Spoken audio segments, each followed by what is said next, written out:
ceremonies. In absentia, the two vice presidents of the Republic, Dr. Chiwenga and Colonel Mohammed. The Minister of Defense and Chairman of ZANU-PF, Honorable Sizet Nchinguri Kashiri. Minister of State for Harare Metropolitan Province, Honorable Charles Sarengwa. The Minister of Local Government and Public Works, Honorable Daniel Garwe.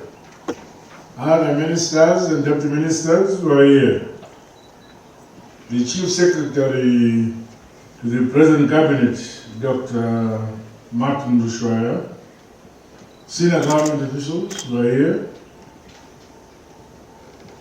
President of the National Chiefs Council, Senior Chief Chana Kumaro, and other chiefs who may be here. Members of the Diplomatic Corps, Chairperson of the Zimbabwe National Elders Forum, Reverend Dr. Mkono Wengwe, and esteemed members of this forum. Representatives of the women and the youth who are here, ladies and gentlemen, comrades and friends. I think I'm happy to be invited by the Zimbabwe National Elders Forum. This is a grouping of eminent citizens of this great nation.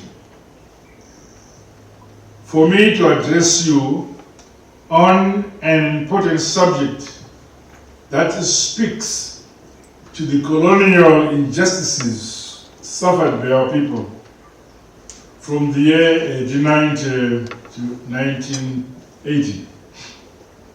I'm humbled by the Elders Forum collective will towards the restoration of our dignity in the aftermath of the decades-long subjugation of the indigenous native of this country by the racist colonial regime we kicked out. I am further pleased that the forum has immersed itself in researching this important topic for a few years, focusing on the land issue. In doing so, they have accumulated information and evidence on the impact of colonialism on our society.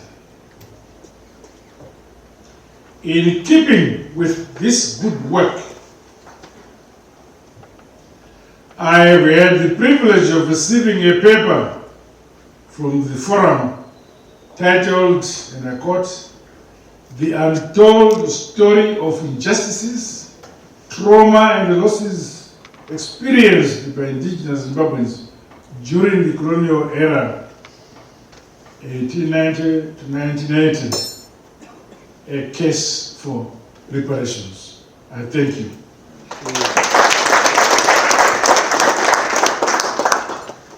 As many of us would recall, the racist colonial regime started grabbing land around 1893, a process that was further consolidated by pieces of unjust legislation,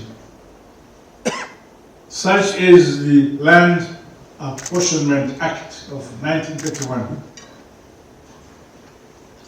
and the Native Land Husbandry Act of 1950, amongst others. But native land.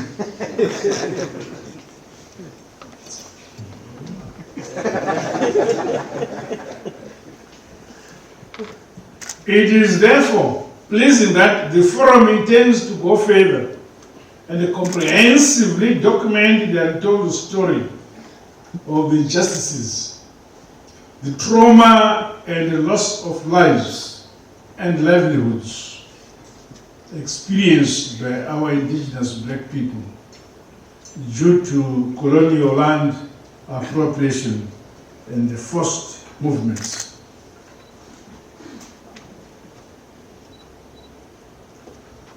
The proposed study, as I am reliably informed, will put forward recommendations that will explore options to assist in the long-term healing of affected communities, as well as for rekindling and recreating goodwill.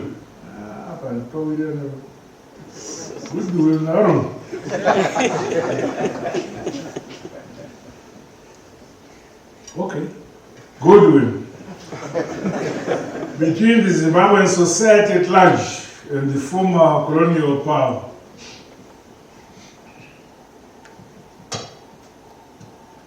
We have observed, and indeed quite recently, as the former colonial powers, the United Kingdom, apologizing to the Mau Mau of Kenya, and Germany also apologizing to the Mbandero, Herero, and Nama people of Namibia. We therefore, we ask, when are the rest of us in the former colonies going to receive similar apologies from these people, the colonizers, the British? We wonder. We need it. They must apologize.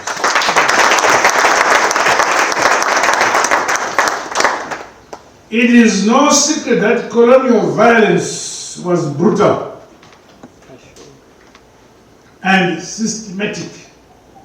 And those of us old enough to tell the tale still bear scars and associated trauma from the violence.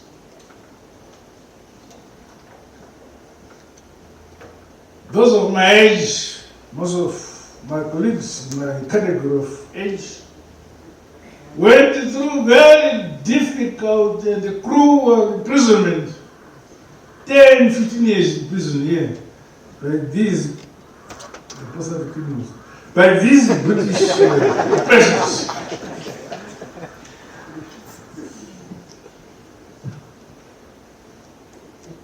We still bear the scars and the associated trauma from that type of violence. Even in the quest for freedom and self-determination in both the first and second Chimurenga, our efforts were considered criminal and treated as such when we sought freedom. And yet they said they were Christians.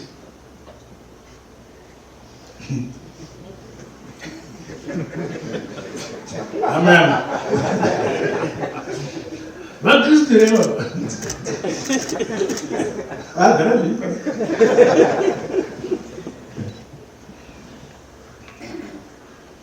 resultantly, many were executed.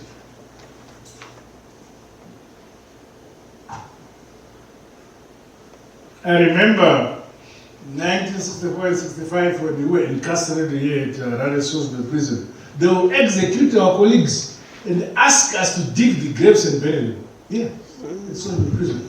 1965.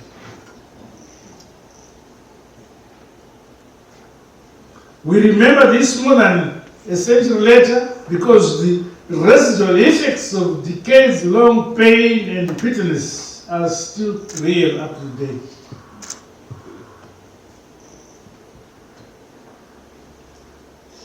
There's a difference, of course, between hearing the events and living through the events. Indeed, we can no longer remain silent while our people carry the scars of a painful and cruel past. The time has come for us to engage our erstwhile former colonial power objectively and astutely, seeking the much delayed yet important post-colonial gesture of reparations, restorations, and much needed apology and reconciliation. Apology and reconciliation in capital letters. Equally, the subject of reparations is not new, but the calls for restitution continue to grow louder and louder. While my administration has been forthright in accommodating compensation for former white farmers in respect of improvements on the farms redistributed by the state, we cannot afford to ignore the cries of our people for justice. Hence the reason why my government has placed substantial value and significance to the journey that the Elders Forum has embarked on through this proposed study. You have my full support.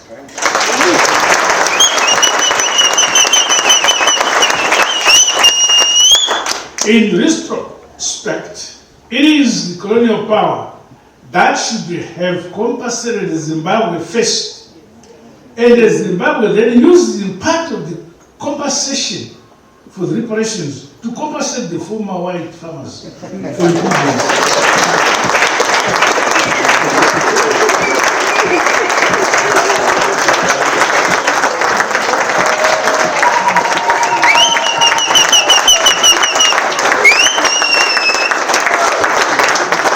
It is therefore important for our key knowledge industries and institutions to support this study by our Elders Forum, so that we harvest as many enriching insights into the human experiences of colonialism and its aftermath.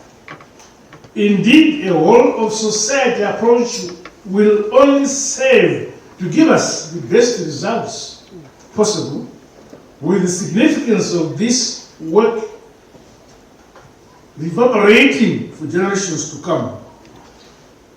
I would therefore like to assure my government's support in this endeavor, and further call upon the Zimbabwean society here at home and beyond our borders to also extend a supporting hand to the Zimbabwe National Elders Forum.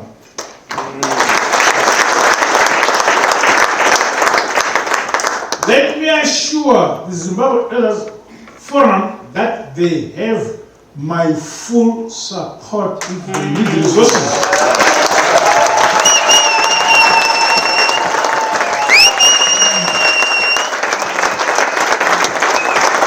As I introduce,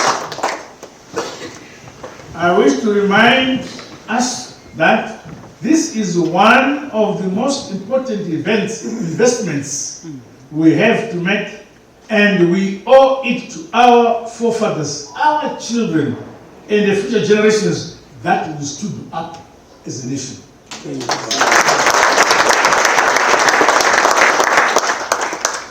With these remarks, it is now my honor and privilege to officially launch this reparations initiative and journey, which we must complete.